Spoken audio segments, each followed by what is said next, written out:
नमस्कार दोस्तों, आप सभी का इस वीडियो में स्वागत है। मेरा नाम है सक्षम शर्मा और आज इस वीडियो में हम डॉक्ट्रिन ऑफ लैप्स को डिस्कस करने वाले हैं। तो डॉक्ट्रिन ऑफ लैप्स ब्रिटिशर्स की वो पॉलिसी थी जिसकी मदद से उन्होंने इंडिया के काफ़ी सारे किंगडम्स को हड़प लिया था और उन्हीं में से एक रानी लक्ष्मीबाई का किंगडम ऑफ झांसी भी था। रानी लक्ष्मीबाई आजकल न्यूज़ के काफ़ी हेडलाइंस में आपको दिख रहे हैं क्योंकि कंगना रनावत को लोग रानी लक्ष्मीबाई के साथ कंपेयर कर रहे हैं। तो आज हम जानेंगे कि डॉक्ट्रिन ऑफ लैप्स की क्या कहानी है, साथ ही रानी लक्ष्मीबाई के साथ क्या हुआ था वो कहानी भी आज हम इस वीडियो में समझेंगे। तो पहले हम लॉर्ड डलहौजी के बारे में जानते हैं। तो लॉर्ड डलहौजी को डॉक्ट्रिन ऑफ लैप्स के साथ जनरली एसोसिएट किया जाता है, पर उन्होंने डॉक्ट्रिन ऑफ लैप्स की शुरुआत नहीं की थी। एक्चुअल में ये जो पॉलिसी थी लॉर्ड डलहौजी से पहले ही काफ़ी पहले से एग्जिस्ट करती थी और इसके थ्रू ईस्ट इंडिया कंपनी ने पहले भी काफ़ी सारे स्मॉलर स्टेट्स को एनेक्स किया था और ये पॉलिसी 1847 में भी कंपनी के अंदर ऑलरेडी प्रेजेंट थी।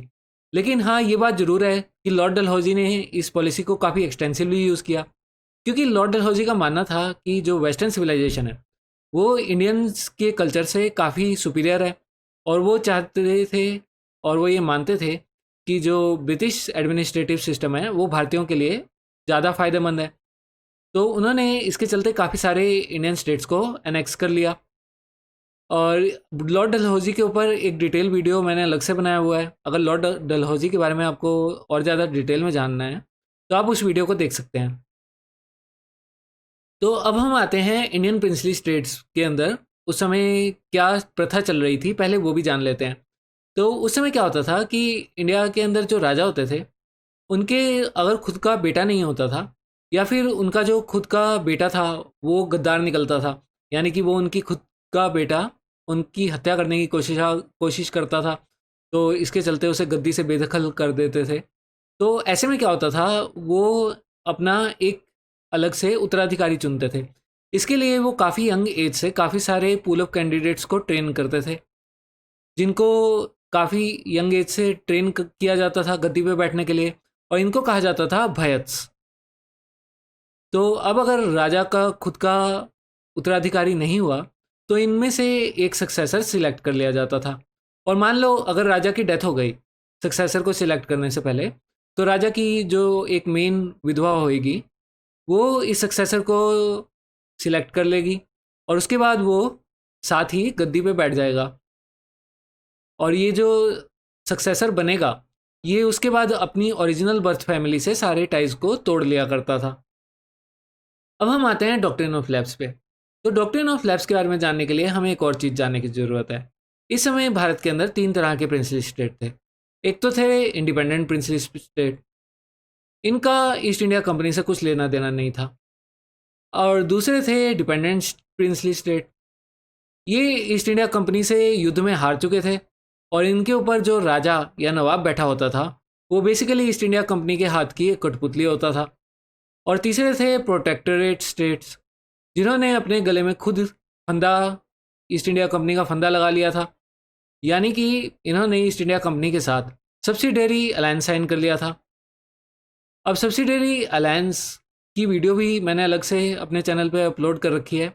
आप बहुत डिटेल में देखना चाहते हैं तो आप उस वीडियो को देख सकते हैं, पर यहाँ आपको मैं एक छोटे सा अगर उसका क्रक्स दूँ तो उसमें क्या होता था कि राजा अपनी आर्मी को डिसबैंड कर देता था और अपनी आर्मी की सारी जिम्मेदारी वो ईस्ट इंडिया कंपनी को दे देता था।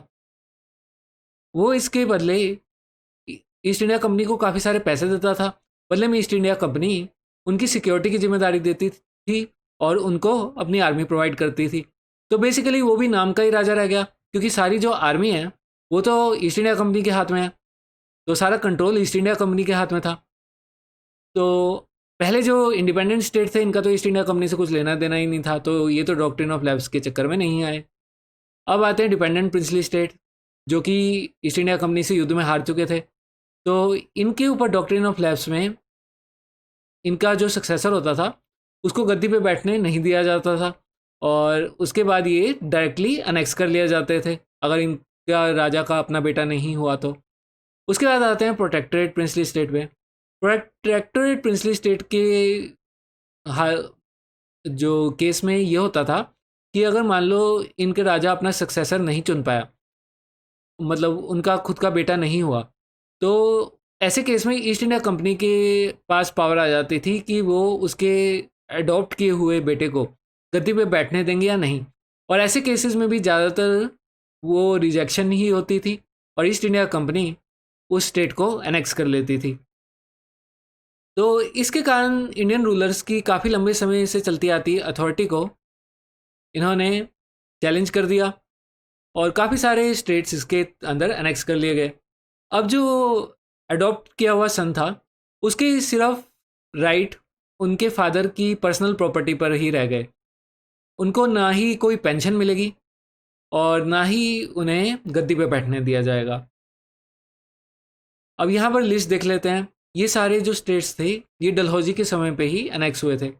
तो यहाँ पर सतारा 1848 में अनेक्स कर लिया गया डॉक्ट्रिन ऑफ लैप्स के चलते, जैतपुर 1849 में, संबलपुर भी 1849 में, बघाट 1850 में, उदयपुर 1852 में, झांसी जहाँ की रानी ऑफ झांसी थी ये 1853 में, और नागपुर को 1854 में।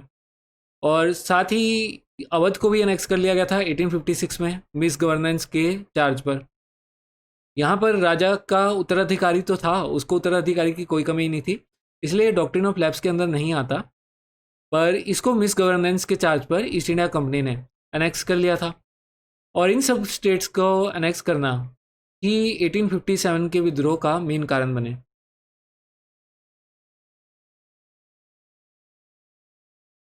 तो 1824 में डलहौजी के समय से पहले भी कित्तूर का स्टेट अनेक्स किया था ईस्ट इंडिया कंपनी ने इस डॉक्ट्रिन से। तो मतलब कि ये डॉक्ट्रिन जो थी ये डलहौजी के समय से पहले से चलती आ रही थी, पर यहाँ पर काफ़ी मेन मेन स्टेट्स अनेक्स कर लिए गए डलहौजी द्वारा। जैसे कि मैंने बताया कि अवध को अनेक्स कर लिया गया, और यहाँ पर नाना साहिब जो कि अडॉप्टेड सन थे मराठा पेशवा बाजीराव टूके, इनको तो इनके टाइटल्स जो इनके फादर के थे और इनके जो पेंशन जो थी वो भी डिनाई कर दी गई। तो इसी के चलते देश की जनता काफ़ी भड़क गई और डलहौजी 1856 में वापस इंग्लैंड लौट गए अपनी 8 साल की सर्विस करके। और उसी के बाद 1857 का विद्रोह शुरू हुआ, जिसके कई कारणों में ये जो डॉक्ट्रिन ऑफ लैप्स है एक मेन कारण बना।